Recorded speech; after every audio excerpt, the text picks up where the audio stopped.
شو عم تعملين براتب؟ يعني شو شايفني عم اعمل؟ عم عزل الصوبيا. ساعدك بشي؟ لا خليك مرتاح، لا تساعدني بشي. بدي احطها هي. ليش محطوطة هون؟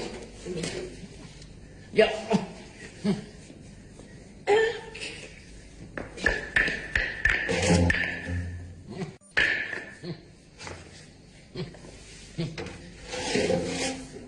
نظفتيهم من جوا؟ باينين نضاف.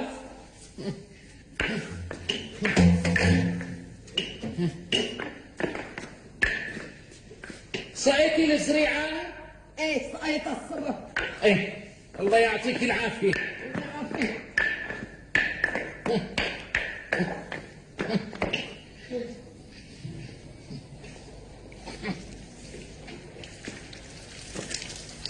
لكن رح ارشلك ارض الديار. لك ايش هيك؟ ليش هيك؟ تريك البرديس من ايدك، هلا الدجاجة منين؟ شو بك انت الثانية؟ هيك دائما اخلاقك واصلة لراس منخيري. هيك شغلين وشغلتك اتركها.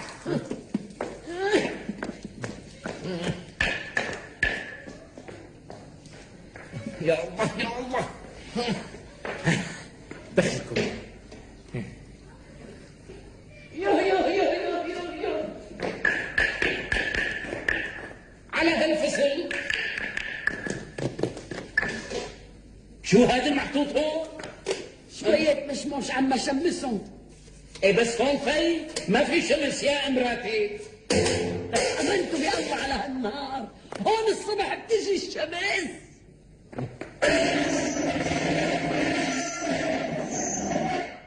سحبت لك اياهم لهون حتى اذا اجت الشمس على بكره تنزل فيهم صب.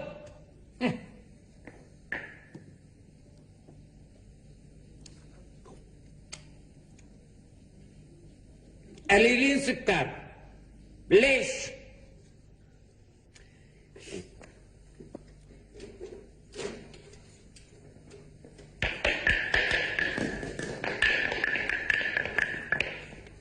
هذا الكرسي ليش هون؟ هنيك كان لازم يكون هنيك. انا حطيت الكرسي لاطلع عليه وصلح الشباك. ليش هو الشباك؟ مو امبارح صلحت لك يا امراتي؟ بلا يخزي العين عنك شو رشك. دخيلك. يلا شو عم تعملي؟ لحظة بيرفع الصوبيا على البحر. ولا يهمك انا برفعها عنك هاتي. لا كل انت ابو راتب انا برفع لك. تركي من ايدك عم قلي هيك. ابو راتب هدي حالك شوي، قلت لك انا رح ارفعها يعني انا رح ارفعها. ما بيصير مراتب، ما بيصير شو هالحكي هذا؟ ما بيصير ترفع الشيء بالبيت وانا موجود. شو وجودي لكان بالبيت؟ خيال صحراء ولا خازوق بحرة؟ فوتي لجوا اخري لورا. لا بدي لورا، بكره بيجي على ظهرك وبقعد انا مع العيفي. ليش لا تعلي فيني؟ لشبني انا؟ خزيت العين حولي شوفي عم برمح مثل غزال. لك شو نسيت؟ ما صار لك يومين آية من الفرشة. هلا ليش كتر العي؟ وين بدك يعني احط لك اياها؟ امرأتي رح تقطع فيك شان الله. امرأتي لا حدا يقرب مني دخيلك. لا تقربي حتى من ايدك قالوا عن زيان. امرأتي لا حدا يضرني، لا تضرني مشان الله. لك شو صار لك؟ ليش هيك جبت بأرضها؟ لا تلمسيني، لا حدا يلمسني يا سميحة. تعال استند علي. لا تسندني، لا تسندني، لا حدا يسندني. لا ما عدت احسن حطها بالارض ولا عدت احسن ارفعها. العمى العنين علقت بالنص. اخ يا بطي، اخ دخيلكم يا ناس. وجع الدخلي تبعتي.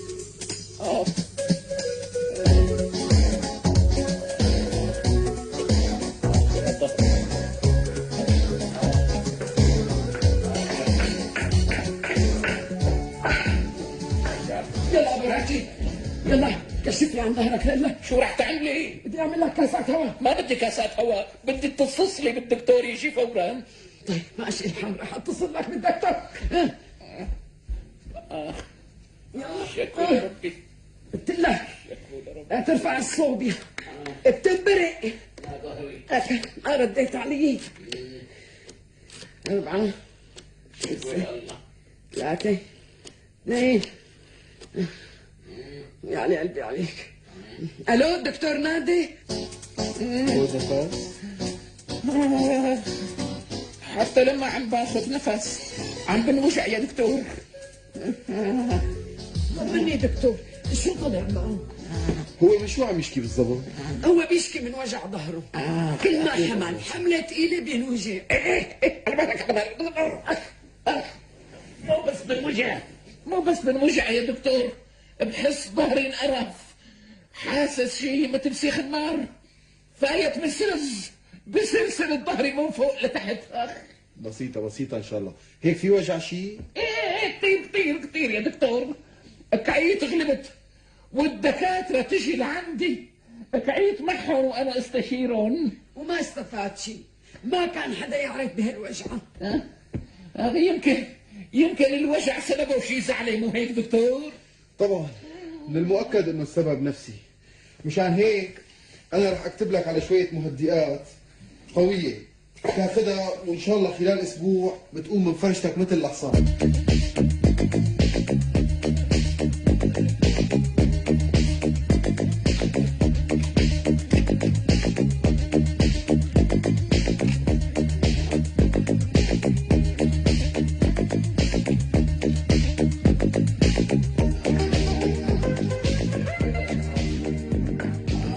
يا سلام، لا اليوم منيح شايفت لك. صباح الخير ابو رهتك. أنو خير هاد يا أم راتب، أنو خير. ليش بدك تقبرني؟ ما تحسنت؟ صار لي 10 أيام عم باخذ أدوية وكل مالي لورا، وحاسس بظهري مثل الحطبة وخايف عليه يتيبس يا أم راتب. معقولة ما تكون تحسنت على هالدواء؟ دكتور نادي شاطر. لو كان شاطر كان فادني، بس باينته مو شاطر منه. على كل رح اتصل لك فيه، خليه يجي يشوفك. يلا لا تتصلي مراتب، لا تتصلي فيه، ما حبيته. اتصلي بدكتور غيره وبسرعة دخيلك، حاسس ظهري رح ينفلق نصين. سلام. على عيني، رح اتصل لك بغيره. هذا الدكتور هاني شاطر كثير بالمفاصل ووجع الظهر والعمود الفقري ونخاع الشوكي. يجزيكي الخير يا أم راتب، يجزيكي الخير. الو دكتور. نعم. معقول؟ شو اللي مو معقول دكتور؟ مين وصف له الدواء هذا؟ الدكتور نادر الشبيشي. هذا الدواء لو أخذ منه جمل أول جرعة بينشل. يا لطيف، يعني مو منيحة؟ شو منيحة يا مدام؟ معقول؟ هذا الدواء ما بيوصف لحالة مثل حالته. أنا ما بدي أمط لكم قلبكم، بس الأسبوع الماضي حصلت حادثة مريعة جدا من وراء تعاطي هالأدوية هي، حادثة لا زال فيها التحقيق مستمرا. وشو هالحادثة دكتور؟ شلل نصفي بالأطراف السفلية. دكتور وصف نفس الدواء اللي عم تاخده انت لمريض تاني عم بيشكي من وجع بأسفل ظهره، وبعد 3 أيام ارتمى بالسرير مثل الخرقة. مثل الخرقة. بس الدكتور نادر أرجوك يا مدام، أرجوك، أنا ما بدي أحكي عن زميلي بالمهنة. تفضلي يا مدام. بتلمي كل الأدوية وبتكبيها بتنكة الزبالة أو بنهر بردها. يعني هي الأدوية يا دكتور ما بتسوى؟ مو ما بتسوى، بس هالأدوية هي بتمتص الرطوبة من الجسم وبتنشف ماوية الزلمة وبيقسى خشبه وبيرتخي عصه، وهالشي بيزيد من احتكاك الفقرات، وكل ما الوجع عم بيزيد، وخصوصي إذا هالفقرات ضغطت على النخاع الشوكي بيجوز يمرص من كتر الضغط. سميحة خطيني بردت. على عيني تقبرني، ما على قلبك شر. شو العمل دكتور؟ اللي بس طمني. ما بعرف إنه على أنه أساس عطاكم الطبيب هالدواء هاد. على أساس إنه السبب نفسي. أعوذ بالله، شو نفسي؟ السبب عضوي 100%. الزلمة حمل صوبيا طق ظهره، فلازم نعالجه على الأساس. يعني شو لازمني دكتور؟ 7 ابر بالعص. بالعص؟ وين يعني بالعص؟ بعصك، عصك ما بتعرف وين عصك؟ بلا، بس انا ما بحب الابر سميحه. مو على كيفك. وبعد اسبوع بتفز من فرشتك مثل الغزال. الله يوجه لك الخير يا دكتور. ومع هالابر كمان بتعطيه هدول التحاميل اللي بدي اكتب لك اياهم. تحاميل؟ انا ما بحب التحاميل سميحه. مو على كيفك، يعني كل 4 ساعات تحميله. تفضل يا مدام. دكتور، نعم. يعني هدول الإبر، يعني أنت حضرتك بدك تضرب وياهم؟ لا لا لا لا، خلي الصيدل يضربوا يوم، ما على قلبك شر. معاف، السلام عليكم. وعليكم السلام. مع السلامة، يسلموا هالإيدين. الله معك. ما استفدت شيء يا امرأتي، ما استفدت شيء. الابر بخوشت بدني بخوشه وما استفدت شيء. قولي على قلبي عليك يا أبو راتب. يلا هي الحبيت. ساك. لا على شو؟ هذه شو؟ يسلموا ايديكي. طيب شو رأيك أبو راتب؟ اتصل لك بالدكتورة هدى، قال هي شاطرة كتير. صحيح هو جسمه بصلة غالي، بس قال متخرجة من بلاد برا، ما حدا وقف عنده إلا وكان الشفا على يده. طيب اتصلي فيها امرأتي. شو ناطرة يا سميحة؟ رح اموت من وجعي انا. يعني الله يسامح اللي وصف لك هالدواء شو غشيم، ولو كان زميلي. خير ليش شو دكتورة؟ يعني واحد حمل صوبيا ضروري نعطيه إبر؟ يعني ما بتناسب حالته دكتورة؟ مو مسألة مو مناسبة، بس هالإبر مع هالتحاميل بيعملوا تسمم. تسمم؟ ايه طبعا، ليش ما قريتوا النشرة تبع الإبر؟ لا دكتورة، لأنه هي مكتوبة بالإنجليزي، نحن ما بنعرف نقرأ إنجليزي، بعدين هي وصفة الدكتور هاني. ايه لا تأخذيني، الدكتور هاني كبر وخرف. لا دكتورة، هو أستاذ الكل، كل الدكاترة متخرجين من تحت إيده. ايه مو أستاذ حدا، أستاذ حاله بس. يا لطيف، ادويته قديمة الآتولية.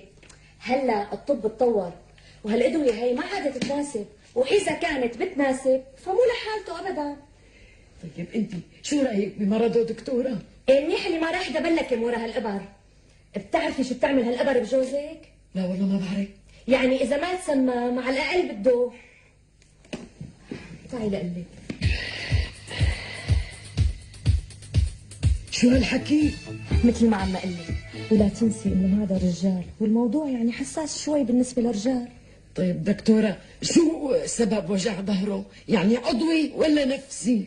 يا ستي وجع الظهر تلتين ختيرة وتلته قهر. شو المعنى دكتورة؟ يعني عضوي ونفسي سوا، وما بصير نعالج على أساس تبني جانب دون الآخر. بس الدكتور هاني قال. الدكتور هاني مع احترامي إله عم يسبب لنا مشاكل كثيرة، وما بتصور النقابة رح تسكت عن تصرفاته. طيب دكتورة، شو العمل هلا؟ هو الوقت تأخر شوي، بس الأمل موجود. ليش شو رح يصير فيني دكتورة؟ طمنيني دخيلك. بده عملية، بتجيبوه على عيادة جوزي الدكتور فواز، وهو بيصوره وبيعمل له تحاليل وبيساوي له العملية. عملية؟ لا تنوهم لا تنوهم، العملية بسيطة. نحن رح نضربك إبرة ظليلية ملونة بأسفل الظهر، ورح يبين معنا كل شيء. شفت؟ هذا كله من حمل الصوبيا. لا، من تخبيص الزملاء، لأنه مرض الظهر له مليون سبب. يا أما التهاب فقرات، يا أما كلاوي ورمل، يا أما ضغط نفسي، يا أما من وجع الأسنان. وجع السنان؟ نعم، هي آخر صيحة بميدان الطب. يعني يمكن سن منخور يسبب انقراص فقرة. وفوق كل ذي علم عليم. وشو العمل هلا دكتورة؟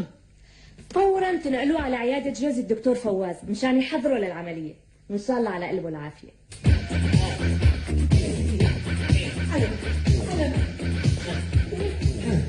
الحمد لله على السلامة. الله يسلم عمرك يا امرأتي. كنت أقول لك تفتح لك شوي ريح، بدل ما بدي رح اقعد هون. ليش لحتى تقعد هون؟ ما عاد فيني حيل امشي. صار لك 15 يوم بالمستشفى، والدكتور اللي عمل لك العملية قال كتير كتير منيحة وناجحة معه. بس كل ماله الوجع عم يزيد امرأتي. يعني ورقة سيكارة ما عدت اقدر احملها. شايفه العكازة هي؟ حاسس كأنه وزنها طن. يعني ما استفدت؟ ما استفدت شيء. كنت ظانن حالي منيح، بس لما مشيت حسيت انه الوجع كل ماله عم يزيد. علي عليك يا ابو راتي، لين اجتك الوجعه بس. ناوليني كاسة مي نشف ريقي امراتك. على عيني تأمرني. اخ الشكوى لله، الشكوى لله. اخ ظهري يا خيلتي. تأمرني. شربيني. بسم الله الرحمن الرحيم. يسلموا دياتك امراتي. الله يسلمك. ابو راتي، ايه عم يقولوا لي جماعه انه في دكتور جاي جديد على البلد متخرج تازه. ما بدي دكتور، ما بدي لا دكتور ولا طبيب ولا حكيم ولا شيطان رجيم. طيب شو بدي اساوي لك؟ والله قلبي من جوا ما يتقطع عليك. روحي جيبي شيخ حتى يكبسني، او جيبي ابراهيم العطار حتى يعمل لي خلطة اعشاب. ايه ليش عم تطلعوا فيني انتوا التانيات؟ في غير هالحل؟ ما في.